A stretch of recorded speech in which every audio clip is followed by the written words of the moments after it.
5000ක් කල් බුද්ධ ශාසනය ගිය තැන ධාතුන් වහන්සේලාට වඳින අවසාන කෙනත් මැරුණට පස්සේ ධාතුන් වහන්සේලාගේ ඇසුරෙන් පින් කරගන්න අය නැහැ.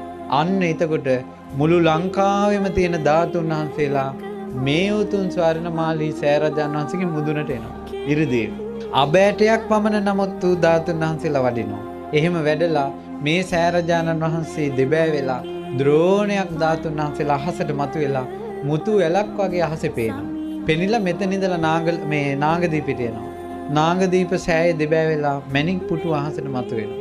මතු වුණාට පස්සේ අර මැණික් පුටුවේ ලස්සනට ධාතුන් වහන්සේලා පිහිටලා මැණික් පුටුවත් එක්කම මේ ධාතුන් වහන්සේලා දඹදිව වජ්‍රාසනයේ බුද්ධ ගයාවට වඩිනවා. ඒ බුද්ධ ගයාවට වඩිනකොට හැම ලෝක ධාතුවකින්ම බුදුරජාණන් වහන්සේගේ කේශ ධාතුන් වහන්සේලා, ලෝම ධාතුන් වහන්සේලා, අස්ථි ධාතුන් වහන්සේලා, නඛ ධාතුන් වහන්සේලා සියලුම ධාතුන් වහන්සේලා වඩිනවා ඒ වෙලාවට. වැඩලා අහසේ බුදුරජාණන් වහන්සේගේ ලලාට ධාතුන් වහන්සේ පිහිටි තැන එතනම පිහිටනවා. අකු ධාතුන් වහන්සේලා පිහිටනවා. ඒ තැන්වල හැම එකක්ම අබෑටයක් නමුත් ධාතුන් වහන්සේලා පිහිටනවා. පිහිටලා බුදු සිරුර මැවෙනවා. යමක මහා ප්‍රාතිහාර්ය පාලා මතුවන වජ්‍රාසනයේ මත බුදුරජාණන් වහන්සේගේ බුදු සිරුර දැවිලා යනවා. ඒකට කියනවා ධාතු පරිනිර්වාණ. දෙවිවරු හඬනවා, වැළපෙනවා.